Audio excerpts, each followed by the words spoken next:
యేసు ప్రభువారు ఎమ్మై అనే గ్రామానికి ఇద్దరు మనుషులు వెళ్తున్నారు. వెళుతున్న వారి మధ్యలో యేసు ప్రభువారు వారి మధ్యలో వచ్చారు.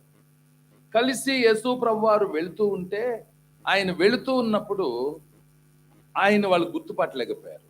రెండవది, ప్రభు ఏమంటున్నారు, వాళ్ళు మాట్లాడుకున్న మాటల్లో కలిపి ఎవరి గురించి మాట్లాడుతున్నారయ్యా? అప్పుడు వాళ్ళు చెప్పారు, నీకు తెలియవా, యెరూషలేములో చూడు ఒక ప్రవక్త, మరి యేసు ప్రభువారు ఆయన చనిపోయాడు, తిరిగి లేచాడు అందరూ అంటున్నారు అని ఈ విషయాల గురించి మాట్లాడుతుంటే ఆయన అంటాడు, లేఖనాలు నమ్మని మందమతులారా అని తిట్టాడు. ఎవరిని? వీళ్ళిద్దరిని పట్టుకుని తిట్టాడు ఆయన. లేఖనాలు నమ్మని మందమతులారా, దేవుడు ఏం చెప్పాడో అదే చేశాడు అని చెప్పి వారిని గద్దించాడు. అయినా వాళ్ళు గ్రహించల.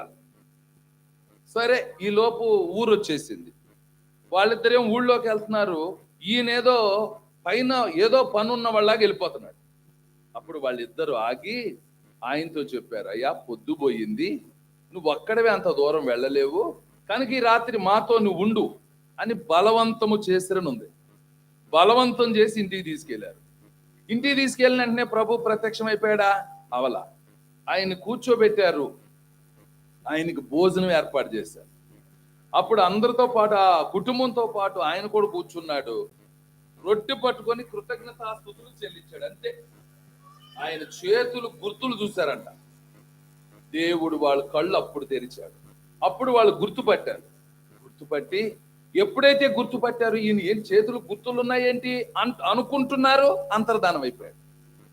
అప్పుడు వీళ్ళ హృదయాలకు అర్థమైంది. దారిలో ఆయన మనతో మాట్లాడుతున్నప్పుడు మన మనసులు మండాయి, మన హృదయాలు మండిపోయాయి, నేను చూసాం. ఇప్పుడు గ్రహించారు వాళ్ళు. అంటే యేసు ప్రభువారు వాళ్ళతో వచ్చిన వెంటనే గ్రహించలేకపోయారు, నడిచిన వెంటనే గ్రహించలేకపోయారు, ఆయన వారితో కలిసి నడిచినప్పుడు గ్రహించలేదు, వాళ్ళతో కలిసి ఇంటికి వచ్చినప్పుడు గ్రహించలా. ఆయన ఎప్పుడైతే రొట్టు పట్టుకొని కృతజ్ఞతాస్తుతులు చెల్లించాడో అప్పుడు అర్థమైపోయింది, ఈయన ప్రభువు అని. నిజమే. అంటే ప్రభు యొక్క ఎత్తు, లోతు, వెడల్పు, పొడుగు మనము తెలుసుకుంటే తప్ప మనము దేవుని శక్తిని పొందలేము అన్నదే వాస్తవం. ప్రేమ కలిగిన మా ప్రియ పరలోకపు తండ్రి, మీ ఘనమైన నామమును బట్టి స్తుతులు వందనాలు చెల్లిస్తూ ఉన్నాం.